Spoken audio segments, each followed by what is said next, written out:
Hello and welcome to KennyRoy.com. I'm Kenny Roy.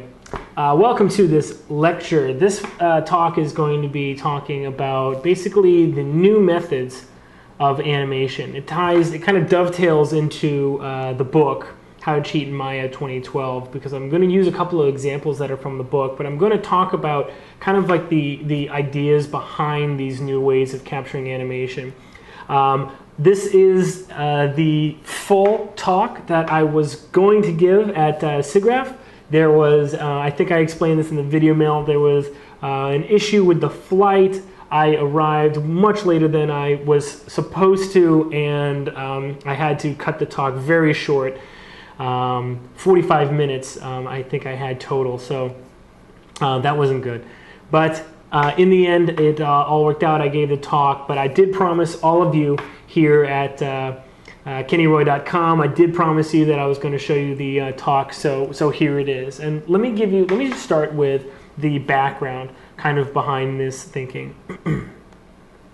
Animation was basically invented at Disney, and subsequently they came up with the 12 principles of animation and applied and employed those principles in their work, and basically established all of the guidelines that you'll ever need in terms of making appealing animation and to tell stories.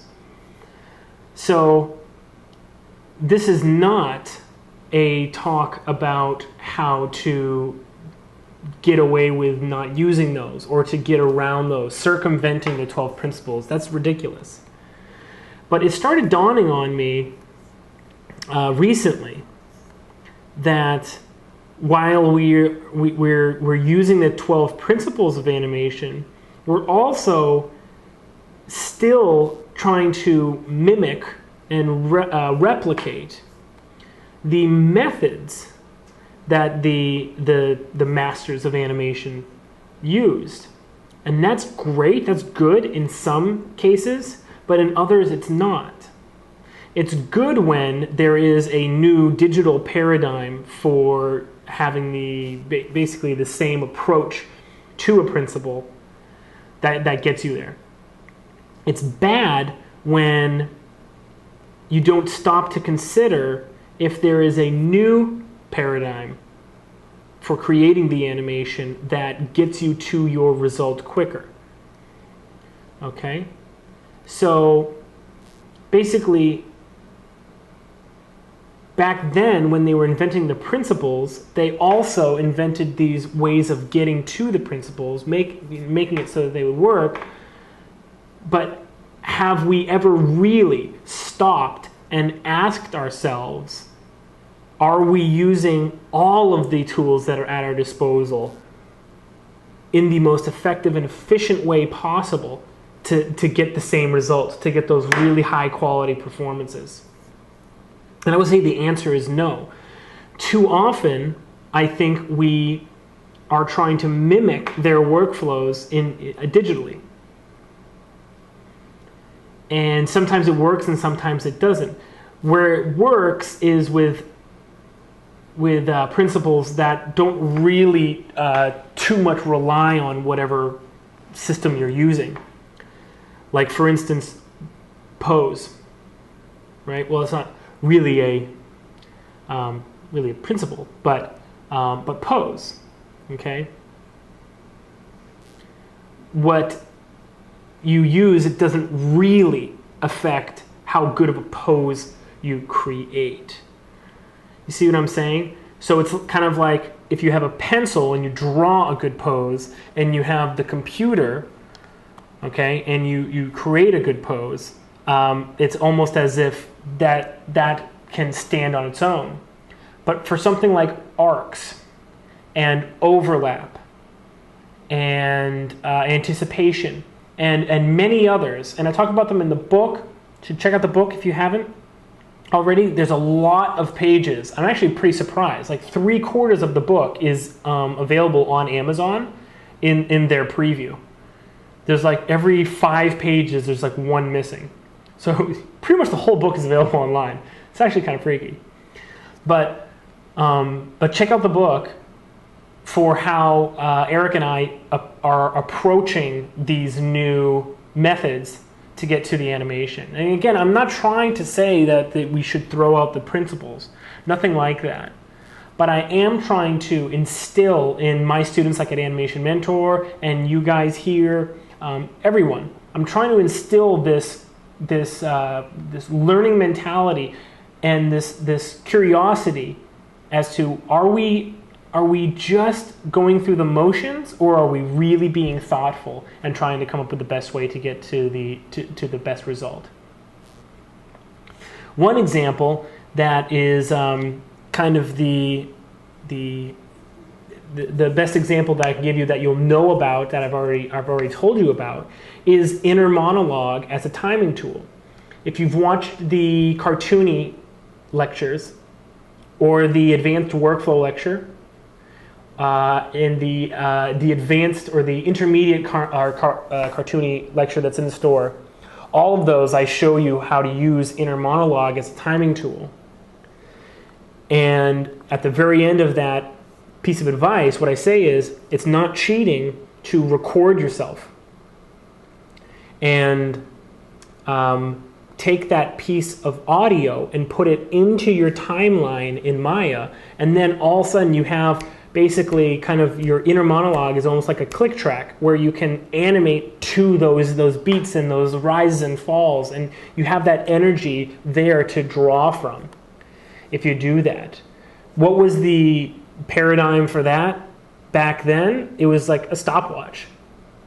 You know, animators, they have a stopwatch, and they would just be kind of like feeling and timing out their scenes and just, you know, writing down the frame numbers, you know, as they were timing it out. And then they'd have like a stack of papers that just had the frame numbers on them, and then they could draw the poses, those key moments on those pieces of paper, right? So ever since we've had computers that have had audio recording capability, we should have immediately taken that method and updated it with that piece of advice that I give you right now. And so that's kind of like, that's one example. That's the timing example, okay? Especially with the latest update of Maya, but even just in general, I feel like we're years and years overdue in terms of taking a survey, an overall, take a step back and look at all the tools that are at our disposal and ask ourselves, are we forcing the computer, trying to recreate the methods that the old masters used to get to the 12 principles, or are we actually using the computer to its fullest extent and then getting quicker to those good fundamentals, to those 12 principles?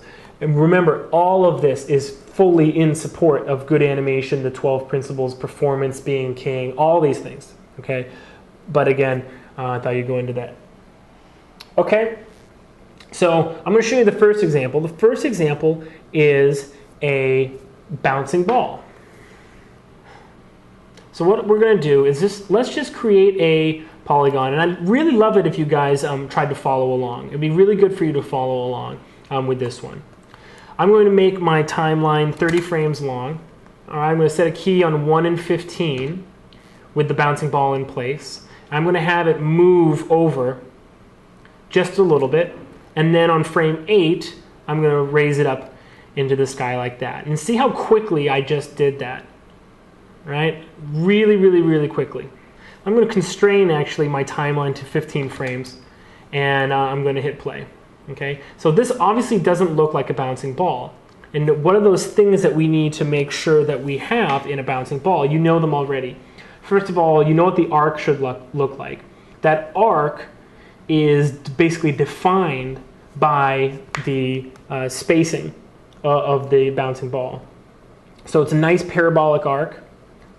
And the spacing is a nice slow in and slow out. All right, so we're throwing around a lot of the animation principles that are in a bouncing ball. And how did the old masters do the bouncing ball? That's my question to you. Are we just trying to force the old masters' methods into the computer? Or do we have tools that will allow us to not only get to our good principles in our bouncing ball quicker, but also have as good, if not better, a result because of it. Okay? So that's my question, basically, to you. So let's take a look at this. We have our quote-unquote bouncing ball that's moving, just a little bit. And if we wanted to mimic the way the masters would do it, well, basically we would have like a slow in to this top key. So we might actually raise this up and raise this one up a little bit more, and then raise this one up. Basically creating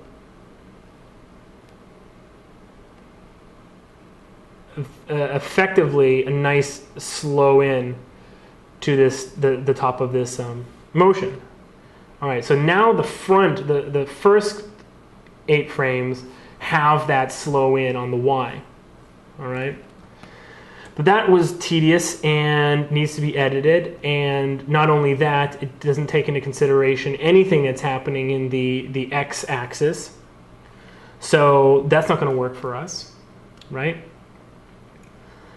So how do we get this to be a little bit better? Okay, next thing we can possibly do is to start using the graph editor. And this is where normally a lot of people kind of stop in terms of exploring what the computer is allowing us to do currently with the current set of tools. So if we open up the graph editor, normally this is enough to basically get what you want out of the animation, because you can weight the tangents, you can pull them around, you can redirect them, and whatever, and you can make it look like a good bouncing ball.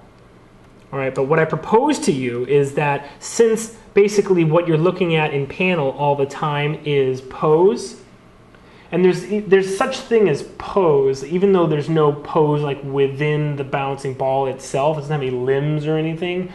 Basically, the spacing of the bouncing ball is kind of the pose.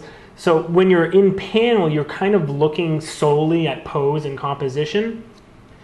That is the end result. Even if you're working partly in the graph editor and partly in the panel, especially with something like a bouncing ball, you're still looking and translating that feedback from the graph editor to the panel. So this is just one that I threw out, and it's a little bit of a brain teaser. I just wanted people to just think about this, all right? So if you go in Maya 2012 up to the animate, there is an editable motion trail tool, okay? And what this does is this creates a motion trail just like you're used to seeing in all the previous versions of Maya, but now with amazing speed improvements and interactability, this tool has been updated to basically be your full spacing and arcs tool in panel. So it's a different way of thinking about getting to the 12 principles, but we are going for the same 12 principles that we always were. All right. So if in the graph editor you wanted to change the slow in and slow out of the top of this bounce, you would have to change the tangent and move it around. What's cool about the editable motion trail is that by using these things they call beads, you can actually edit. You can see right here that if it's all the way up here, it's totally linear, and if it's down here, it's totally flat. It's got a lot of influence. So you can just play around with the influence using what they call beads. Same thing right here. You can grab the end key, and you can actually make this arc even rounder, okay, like this. And if you select this one and you show the out bead instead of the in, you can actually make this one look the same as well. So now we look at that gorgeous slow in and slow out we have at the top there. the advantage of doing it this way, or at least experimenting and starting to look at doing it this way, is that you don't have to translate or adjust and observe. That's a lot of what graph editor work is grabbing some keys or grabbing an entire curve and moving it and then observing, what is this doing? What is this actually affecting? And then selecting another one and looking, okay. And then kind of doing the translation in your head in real time. The cool thing about this is that, let's say on frame 5, I want this to be just a hair higher. Then all I have to do is adjust it right here. And boom, frame 5, now it's just a little bit higher. So we're actually adjusting pose and timing and our arcs in real time. These key points on the editable motion trail are also editable. You can translate them. So now we have a bounce that's half as high. Boom, boom, boom. Okay, now we have one that's twice as high. Okay, with the same influence on the keys, so the amount of slow in and slow out is the same as well, and we can always edit it. Okay, now let's say the director comes by and takes a dry erase marker and puts a mark right here and says, that's where I want it to land. No problem. I can just grab this key, because I know that there's only an X curve on this key, show my beads, to make it just a little bit more appealing of an arc on this, maybe like that, so it's a nice even parabola, and now it lands right there. All right, I can make another adjustment just as quickly, and we continue to benefit from the interactability of these new tools. Okay, so now let's go to the graph editor and make all of these curves oscillate in post-infinity, and then make our timeline 30 frames again. And now we can watch this in real time, bounce back and forth. So I know it seems like a kind of a silly example. I know it seems like a little too easy to kind of, be useful, but absolutely no reason that it needs to be. Absolutely no reason that we need to look at this and kind of say, all right, well, I can do a bouncing ball that way. I can do a bouncing ball like the other way easier, or I can do a bouncing ball kind of like, frame by frame, or just adjusting the tangents or whatever. But consider the following, and you can throw this away after you hear it, or you can think about it for 10 hours, or you can do whatever you want with this proposal. But just consider the following. All of the fundamentals in some way are in the bouncing ball. In some way, you can put them all in. With a squishy bouncing ball, I'm saying. So, and since we also already know that the bouncing ball shows itself, it rears its head in so many different kinds of animation. It shows up when you're doing a walk cycle. It shows up when you're doing any cycle actually that involves the body. But there's so much that it can teach you about in terms of squash and stretch and posing and arcs, that basically your first assignment, or the first thing you do being a bouncing ball, is appropriate because you'll apply it to everything. Isn't it, here's the proposal, I know that was a long preface, but isn't it valuable then to see if there is a different way to achieve the perfect bouncing ball with your current tool set, so that when you're doing those advanced shots, the quicker and more efficient digital tools will come easier to you. So that's all the selling I'm going to do on this method. I definitely want everyone that's watching this lecture to just open up Maya, slug in a polygon sphere, just like whip out the motion trail and just play around with it and ask yourself if this is kind of like a little bit of a change in terms of how you view the bouncing ball. The principles are the same, but the methods and the tools that you're using to get there have totally changed. Maybe this will mean a big change to your workflow. So you may recognize some of the work that I did in the cartoon or the intermediate cartoony lecture had a lot to do with the editable motion trail. So I'm going to open up the last version of that scene. The blocking plus version, and then I'll show you the polished version. And this is what you're going to find. You're going to see that the character had something that needed to be basically frame by framed in his body. It's his chest, actually. And I pointed this out in the lecture, but it bears repeating, that if I was going to have to use the graph editor or pose it basically frame by frame without the new tools that we have, it probably would have taken me way longer, and I definitely would not have had the powerful feedback that I have with these new tools.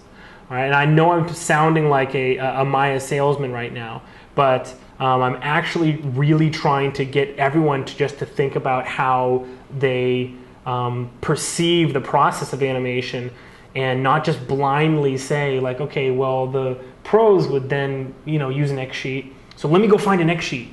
Let me try to fill one of those out and see what, probably there's something way better out there for you. You know what I'm saying? Okay. So if you watch Groggy's chest after he slams on the ground and he's winding up right here, it wiggles up and down really badly. And there's a lot of movement in there. So what I did was I created an editable motion trail on his chest. And so there it is. All right, let me go to perspective. Zoom in right here. And as you'll see, in fact, we should go to the motion trail. Where is it? There it is.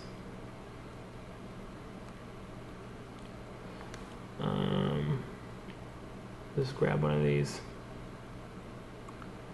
We show frame numbers. There we go. So on the frame numbers right here, so between 86 and 103 about. So this section right here, 86, and then it goes down. So you look at all this wiggling that it does. You see all that?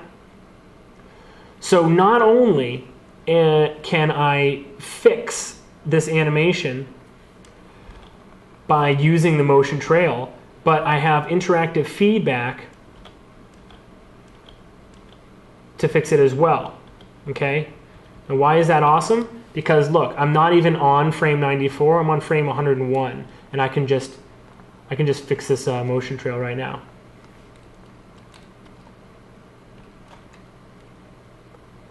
Let me just make this a little bit more. Just gonna smooth this out, just like this. Make it nice and smooth. Just like that. All right.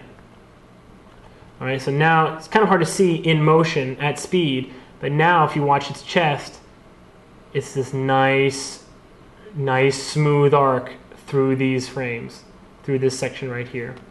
And now I'll open up the final version, and you'll see that eventually on that chest object, I used the motion trail to correct my arcs, and it worked out perfectly for my needs. Okay, so let's do it again. And so there it is. So you can see it. That nice round smooth arc. Kind of actually does a little bit of wiggling in the z-axis, but that doesn't really bother me at all. animated a little bit to camera. So in the final version, he bounces on the ground, and while his arms are cycling and his legs are kicking, you see that there's actually a nice contrast in his overall body movement, because it kind of just does this little wave action and, compresses together and whatever. Okay? So very, very, very cool tool. And I definitely would not, the first thing I always do with a new tool is actually a bouncing ball. I probably should have mentioned that in the beginning. Once I get the beta of the next release of Maya, the first thing I'm going to use all the tools on is the bouncing ball. My comfort with the bouncing ball made it so that I knew that this tool was going to be perfect for editing that arc on the chest in this section. I knew it. So it's another point to be made in terms of developing and growing comfortable with your tools, but never superseding or trying to supersede. You can't the principles. Okay. So next thing I wanted to show you was the cycles. Now cycles, I've shown a lot on cycles. There's a lot on cycles in the book in terms of finding your stride length. I've told you guys this before. It's in a few of the video mails past. But you really ought to know what I mean when I say stride length by now. But for the purposes of this lecture, I'm just going to assume you do. We're actually going to do a cycle just using offsets and changing the workflow for the tools that we have at our disposal. Okay, so what do I mean by that? So let me open up the finished version of this fly cycle, and then you'll see. So here it is. This is a groggy rig, not groggy. Sorry, this is a Hogan rig that I modified. I added and skinned some wings to him. And I know it's missing the elbows, but I wanted it to be just a couple controls so that it was easy to use. All right. So if you look at this cycle, you may think to yourself, "Oh, okay. Well, this is obviously, basically, a cycle that you could create with very little effort in panel and kind of just like working things out straight ahead." True. Fine. Granted. However, I want to show you how I now think of cycles, especially cycles that are like really like this one, that are really cyclical, in that like the motion, like all of the motion is connected, like a flying cycle, a swimming cycle, not really a walk cycle. The like the arms back and forth aren't really super like wired to. They're affected by and do affect, of course, like the torso up and down, but they're not like wired together like they are like in a swim cycle or like a flying cycle. So I'm going to open up the first version of the scene and kind of talk to you about what I'm talking about here. And this is just the new way of thinking about animation. Instead of looking at this or being given the task, "Hey, Kenny, make a fly cycle," like my director comes by and says that, right? Instead of saying like, "Okay, frame one, what does the pose look like? And how am I going to get that pose to look right? And is it actually going to cycle? And where are the wings on frame one if frame one is, him sort of falling down, or maybe it's not, but the wings are offset. So how do I do that?" Instead of thinking about that, think about your entire cycle as one. The scene file that you get with the book is 18 frames long. So, and you can actually download these scene files on howtocheat in Maya.com. All these scene files are just available for download as well. There's no DVD with the book. You just download the files. So that's kind of cool too. So you can check this out. But instead of thinking this as like frame 1, 2, 3, 4, thinking about this as overall everything is on an 18 frame cycle. So we create the motion that is going to happen on that control or on that part of the body, and then we just move it around so that it all comes together and looks like it is supposed to. Okay, so this is actually a really easy one to follow along, and I hope you do with this one as well. In fact, probably open up this scene and get there. I'll wait a second. Okay, that was a second. So it's 18 frame cycle, so let's just pretend I'm going to hit set key on his root controller. And we know that a cycle needs to have the same key on the front and the back, so I'm going to hit set key on frame 18. And then on frame 9, I'm going to lift him up, okay? So this is how he's going to move. Let's go into our graph editor, and on our translate Y curve, we're going to flat the tangents, okay? So now he's basically just going up and down, nice and flat. And that might be too much up and down movement. Let's just see here. Okay, that looks a little bit better. So now, instead of looking at the wings as they pertain to the cycle of the body, let's look at them as just their own 18 frame cycle, and then we'll fix the timing, we'll make the timing appropriate when it's time to do that, okay? So we know that for the body to be going up, the wings have to be going down. But on frame 1, he's already going up, which means that the wings are already going down, so you can already see if we were going to key this like on frame 1 as it pertains to the whole cycle, we'd already be really confused.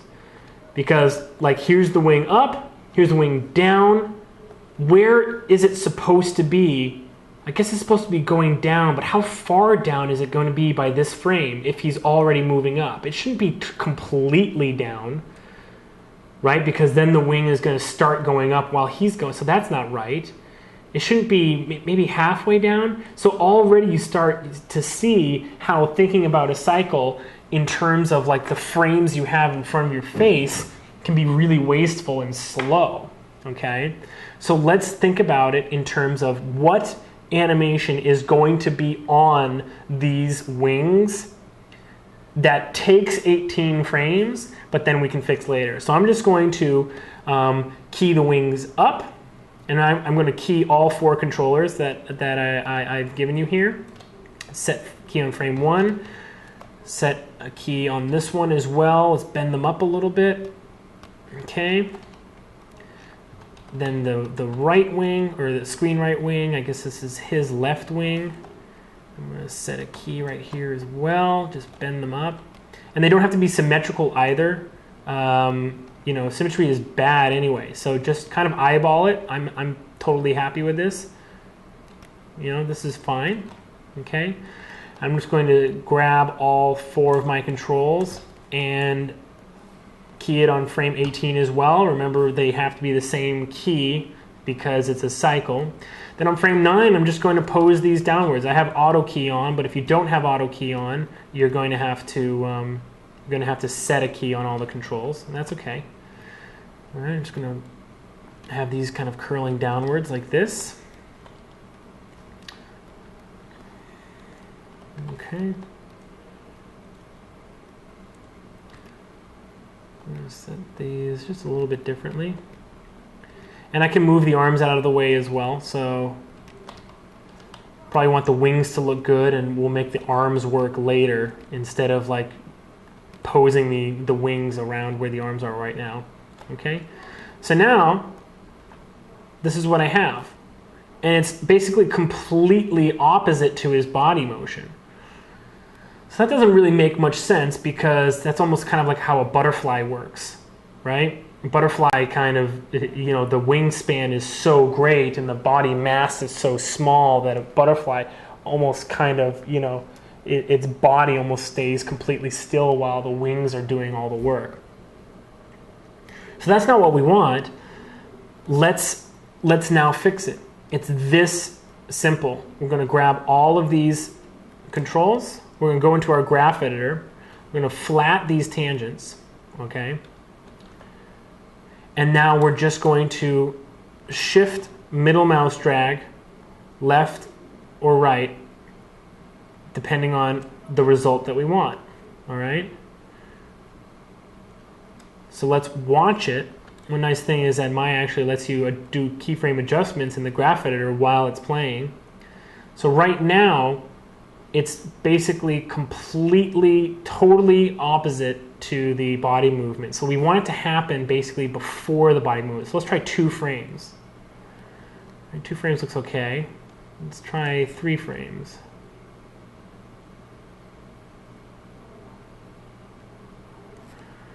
Okay. Don't forget to set your pre and post infinity curve types to cycle. And if you can't see your infinity curve types, you need to go to View and then Infinity right here. And just make sure that it's cycling, and ours is, so we're good. All right, so this is with 4 frames of offset on our wings. And that looks pretty good on the wings. But let's go one step further. These upper wing controls should be offset as well. So let's do another 2 frames on those. 1, 2. Okay. All right, well, that's not working. We did it the wrong way. They need to be later than the base wings. There we go. Look at that. Cool, right? Now I'm going to do it on the legs. Now remember, we don't have to think to ourselves, what are the legs going to be doing? How, like on frame 1, he's kind of falling down, so that might mean, wait, no, he's going up, so the legs are extending. Wait, hold on a second. We don't have to think about that. All we have to think about is, overall, when it looks like it's supposed to, what is the motion that's going to be on the legs? And I want just a little bit of rise and fall, basically in the thighs and the knees of the guy. So let's just say that this is the upward pose, okay? I'm going to set a key on all the controls on 1 and 18, and on 19 I'm just going to build the pose that's a little bit extended. So this is down, this knee is extended a little bit, okay? This foot is extended just a little bit. Same thing on this side. Just a little bit of extension. It's almost as if the knees are just taking a little bit of the weight.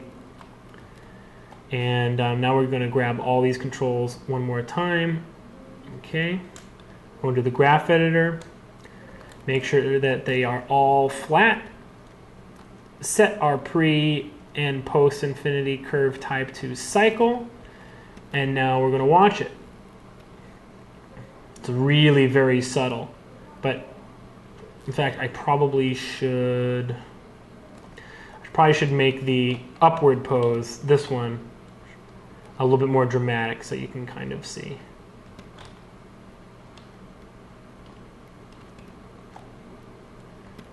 Don't forget, you always have to copy. I'm going to click and middle mouse drag it to frame 18 to copy it. All right, here we go. Now you can kind of see. We're going to do the exact same thing that we've always done, okay, which is just now make our offset to make this animation work with the cycle, okay? So let's just see. Right now it's kind of opposite. Let's try a couple frames forward. That doesn't look better. Let's try a couple frames back. There we go, that's looking a little bit better. 3 frames. That's looking way better. Awesome.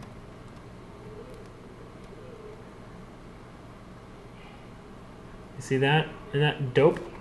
Now what we can do is actually take these feet, because the feet are kind of a weird case. So we can make adjustments in the graph editor. Let's just change the amount that the feet are, moving back and forth. Let's just scale it and get a little bit more of an effect. Okay, now let's drag. No, that's not the wrong way. Okay, see that? See now how the feet are way more involved? but they're on the same cycle as the knees. Let's offset the feet 2 frames from the legs. Let's do even more. Let's do 3 frames. That's looking really cool. It's not the you know, this cycle is obviously a cycle. You would probably want to do a little bit more like subtle adjustments so that it's not so obviously a cycle all the time when you're doing your own cycle. But at the same time, you know what? It's nice to have this kind of fluidity. And this is how long did that take me? 5 minutes. It's like a 5-minute cycle. Isn't that unbelievable? Let's do it. I'm just going to assume that the arms are kind of stiff. So we're not going to do the arms, but let's do it to the spine. Again, I'm just going to run through this one. Set a key. I'm going to assume that the first key I set was the backwards chest pose. Okay. I'm going to flat these. Pre is infinity cycle and post is cycle, and now I'm just going to just offset.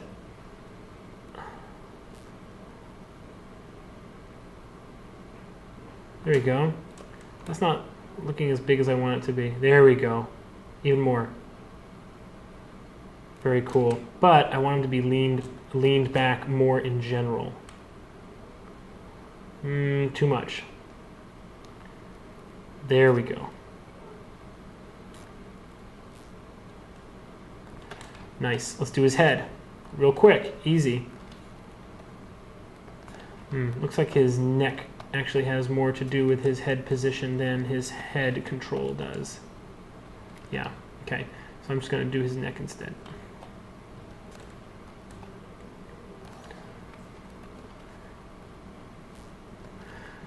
Actually, it looks like I have to counter animate his head a little bit.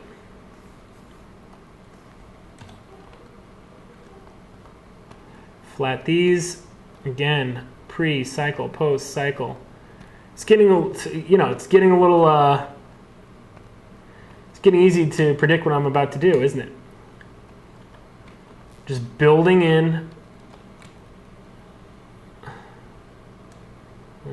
Not enough.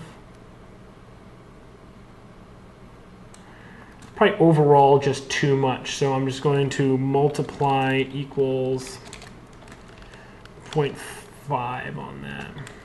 There we go. Oops, that's scaling. There we go. That looks better.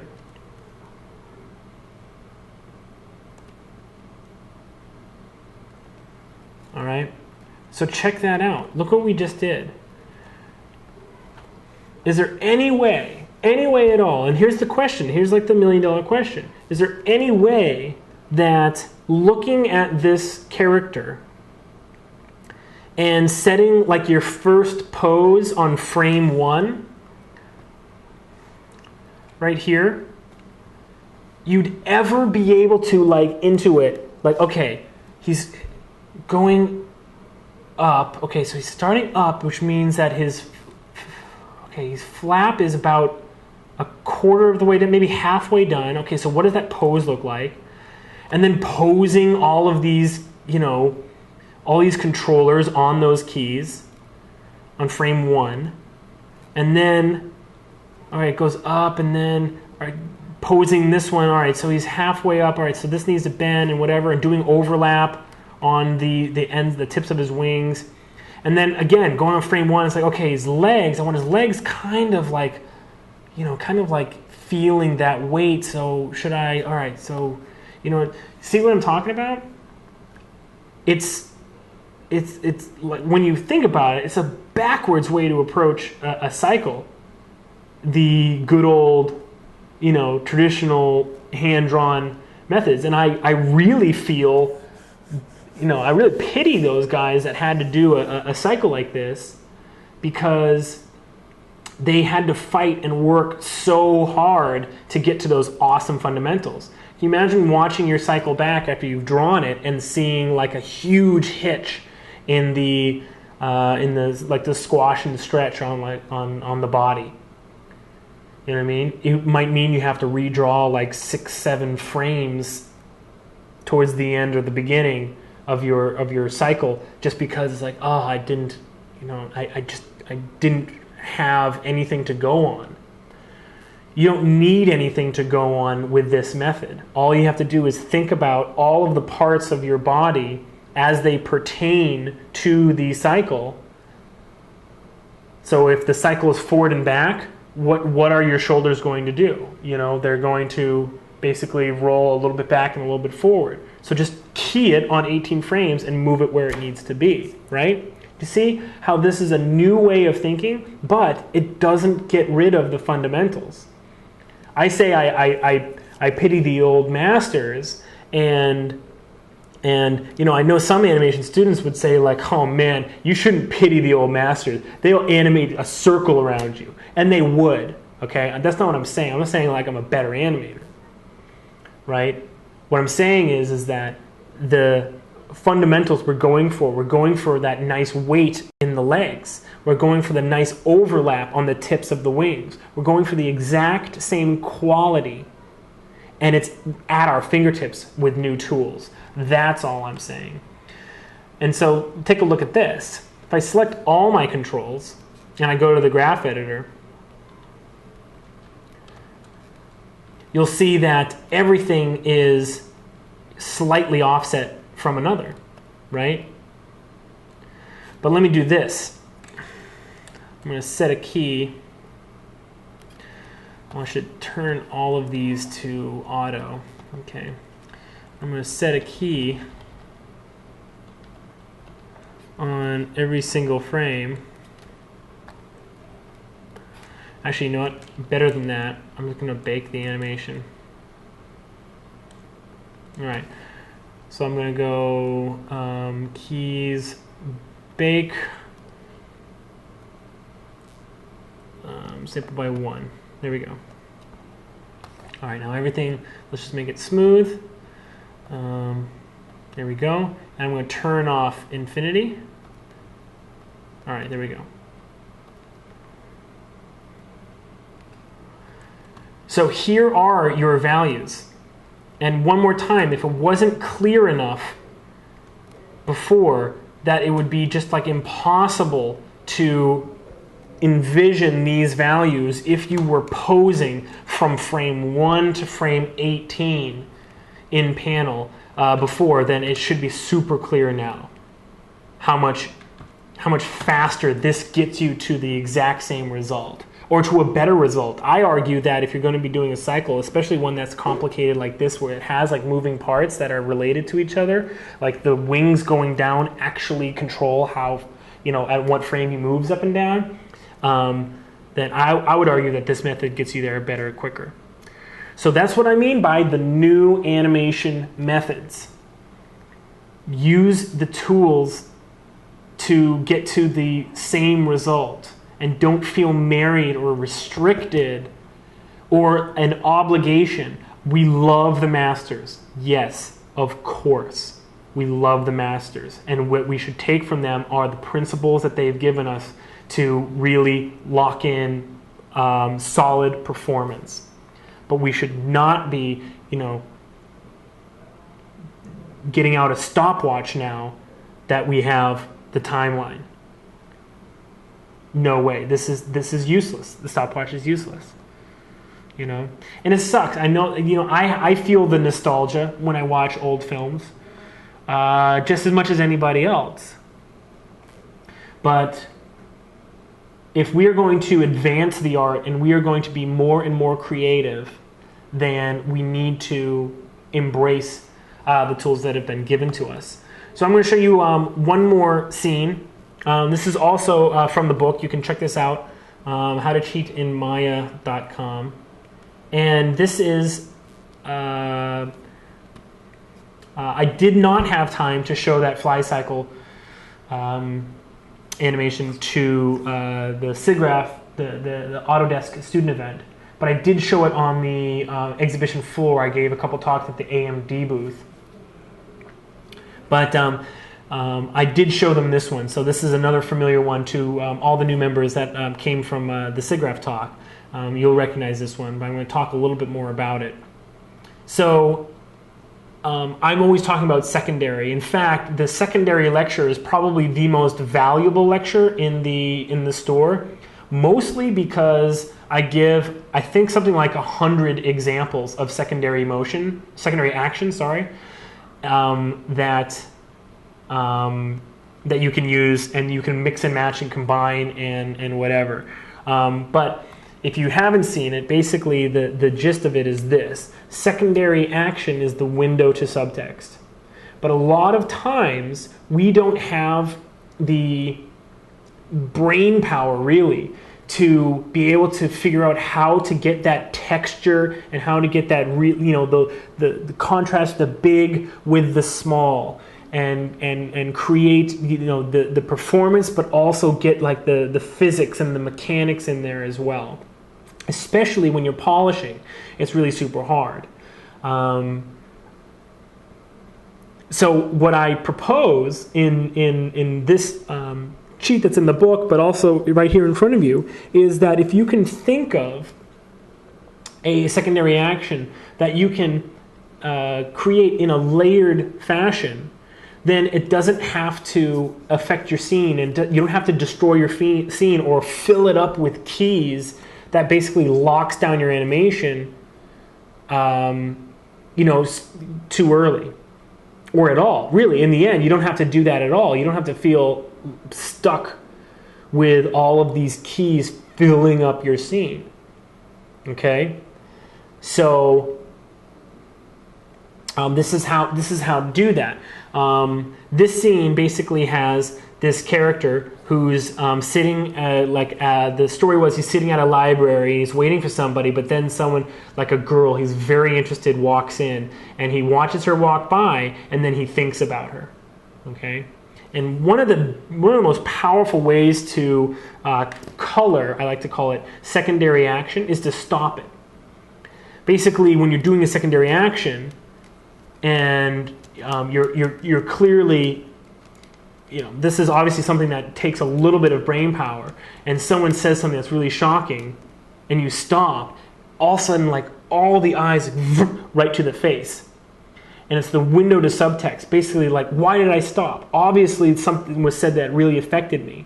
And the audience is going to be searching my face more than they ever would if I was doing like subtle, what normally students call subtle animation, which is like sitting in a chair, not moving very much, and just like going super detailed into the face. Audience is not actually watching the face very much. They're watching the face kind of defocused, but they're watching body language peripherally. So basically, the audience gets the holistic experience. And all this stuff that you think you're doing is subtle is not happening. Enter secondary action, where you can really, show somebody doing something that they would do in real life. We're always doing some sort of secondary action. I might be talking to you and getting a mint out, of my little mint case right here, and eating a mint. And let's say, again, like you're talking to me and I'm listening, and then you say something, and maybe I put it back, or whatever. There you go, 101 examples. Anyway, with this example, what I was doing was obviously halted, and what you said was so substantial that I can't even eat my mint anymore. I need to think about what you said. Instantly, when you do that, when you call attention to a performance, to a character change, to a thought process that is sparked in the character, the audience stops watching the body peripherally and starts focusing on the face. Because we're going to start searching for those little clues that we know, because we're humans and we see 1,000 faces a day. We're going to be searching for those clues, those little things that show us, what are they thinking about? Are they thinking about the past, which is normally looking up? Are they thinking about something that was said, like audio recall, downwards? What are they thinking about? So that kind of detail is only possible if you are using secondary. So that's my secondary pitch. Check out the lecture. So in this scene, the secondary is him tapping on the desk. That's not the main action. The main action is seeing someone, watching them walk by, and then thinking about them, right? But the secondary action, tapping on the desk, is going on throughout the whole scene. So if I wanted to really color this action, I would want to stop it. And what's great about the animation layers is that it allows me to do just that. And not only that, it allows me to change the performance. So let me show you something that I think you're going to think is really cool. Let's say as he starts tracking her with his eyes, I'm going to set a key on the finger tap animation layer on the weight value. I'm just going to boom, set a key right there. All right, and then you see all of the keyframes that are on this layer are in dark red, and then a bright red on the weight value. And then as she walks by the time she gets over here, he's totally stopped tapping his finger. So I'm just going to drag the weight all the way down and hit key again. And he's going to totally stop it until he starts thinking again. All right, so I'm going to key it at 0 again here, and then he's going to go pretty quickly. So over maybe 15 frames, he's going to go all the way back up. Not totally 100%, but like 80% of the size that it was before. Okay, now check this out. Not only can I, for instance, move his hand, change his body pose, make an entire total change to almost everything. I can do it quickly, and more importantly, I can do it knowing that there aren't 1,000 keys on the finger that are on the same layer or basically baked into the same keyframes that I'm going to be using to make those body pose changes, to make those, to make all those changes that I just described, right? They're on their own layer. So check this out. We have a total performance change now. Before he was tapping the whole time and watching her. Now watch it back and see how much this performance has changed now that we've colored his secondary. Ready? Here we go.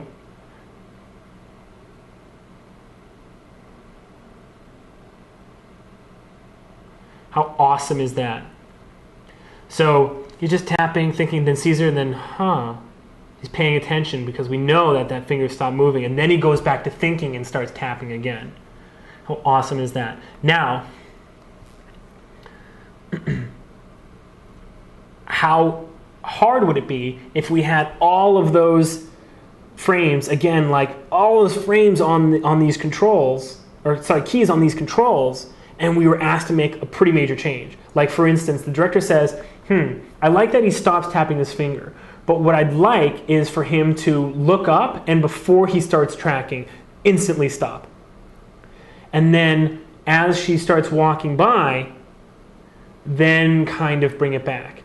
If we had keyed the finger, again, on all the same controls and the same layer, basically, the base animation layer of everything else, how devastating of a performance change would that be? It'd be such a pain in our butt. We have to move so many keys around. Now, using this method, this new method, man, check this. Select our layer node, and then the weight channel is right here. Let's actually flat it. And now let's do that performance change that our director just asked for. Okay? So he said, when he looks at her, I want to immediately stop tapping. So let's make this happen over 5 frames. And then as he starts tracking her and watching her go by, let's have it slowly come back. And by the time he's looking at her, it's fully back again. Okay, so let's he ends at around like 115. Let's move it to 115. Okay, so now here's a totally different experience. Let's watch this one.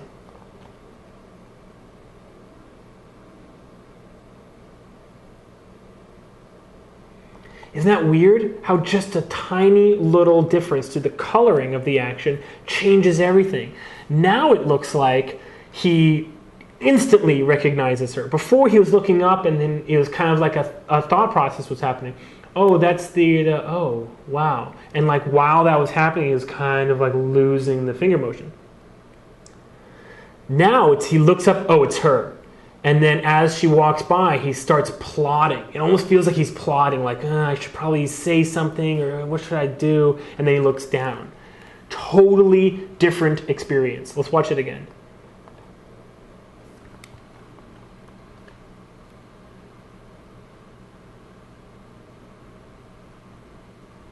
He starts plotting even while she's walking by. So that is what we call a high-level performance change. That is very high level. That is the director saying, I want a completely different performance right now. He's not like sussing her out or whatever no, he knows who she is. And look at that. By just playing a little bit with the weight of this animation layer, we were able to make an entire performance change. Isn't that interesting? Okay. So I have put as many of these as I could in the time I had into the book. It's chock full of interesting workflow tricks that get you to the principles faster. It is chock full of examples and scene files, which you can actually download even if you don't have the book. I'm going to be, we're doing 2013. We're just going to keep on pushing and updating and trying to advocate for these new methods, the new animation methods that are going to elevate the entire industry. And I don't want to seem like myself or my co-author Eric is, think that we are driving we're at the bleeding edge of animation. I mean, there is no bleeding edge of performance. Performance is ancient, and it was ancient even before people started animating. Okay, it was, and even compared to CG as a medium, the 12 principles are ancient. That's not what we're trying to do. So I think I've made myself pretty clear that what we're trying to do is get you the exact same or better artistic results by just starting to consider, are we forcing the traditional methods right now, or are we going to take the tools that are at our disposal to get the best results? Okay? So cool. If you want these scene files, they are all available for download at howtocheatinmaya.com. I go through this and many other explanations like this in the book, which is available on Amazon. It's called How to Cheat in Maya 2012. And I'm looking forward to doing a lot more Ask Video Mails where I show off tips like these, where the question is pertains to getting a certain result quicker, a certain feeling or a certain emotional impact from a scene, and how I can help you as an animator in the 21st century achieve that. So start thinking about Ask Video Mail questions along those lines. I'd love to answer some of those. Okay? Thanks a lot.